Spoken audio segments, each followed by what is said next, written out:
became a career firefighter with the Howard County Department of Fire and Rescue Service, the chief of the medical division, or EMS, the unofficial historian of the Howard County Department of Fire and Rescue Services. Over 65,000 digital images and newspaper articles, magazine articles, etc. Most emergency services organizations over their span of service have run to and responded to building collapses. Howard County is no different. The two building collapses that I'll review here were not as devastating as many have been throughout the United States, but they were still building collapses here in Howard County and offered their own challenges.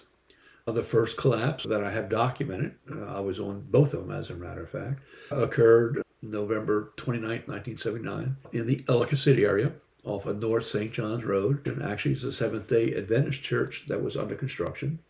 They were just in the process of raising the trusses and had almost completed raising the trusses when a strong wind came through.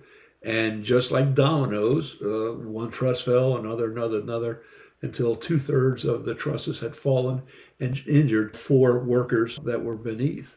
They did all survive, but were injured. I think we sent a couple to shock trauma and a couple to St. Agnes Hospital and Howard County General Hospital.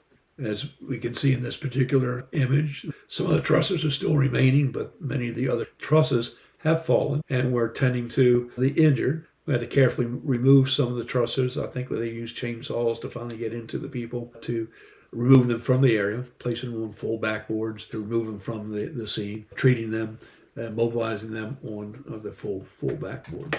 Again, just a close-up of a couple of firefighters who were working on the patient. Tony Grable is the one that is in the helmet on the left, and I think the individual on the right is John Fisher. Both of those individuals in the career in the fire service, opposed to, I believe, a assistant chief or battalion chief.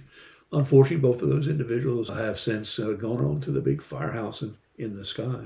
Again, just looking at the incident, just another picture from the Howard County Times, looking at the falling of the rafters, roof trusses, and just some additional pictures of the Seventh-day Adventist building collapse, firefighters removing the injured. And again, personnel getting ready to treat and remove the injured workers from their construction site.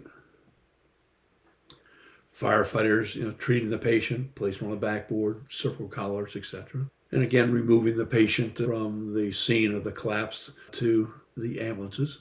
The second collapse occurred on November 23rd, I believe it was, 1989.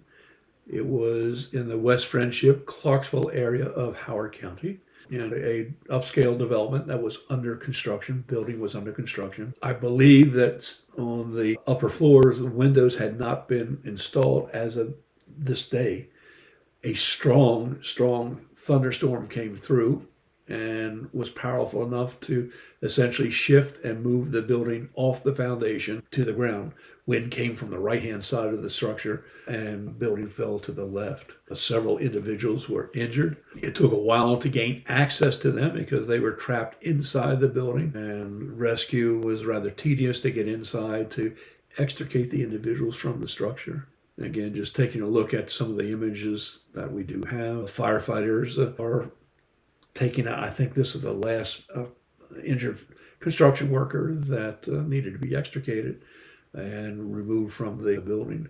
I believe the firefighters at the top are just making one last sweep to the interior of the building to make sure there were no further injuries. That's pretty much a quick overview of a couple of the building collapses that we've had in the county.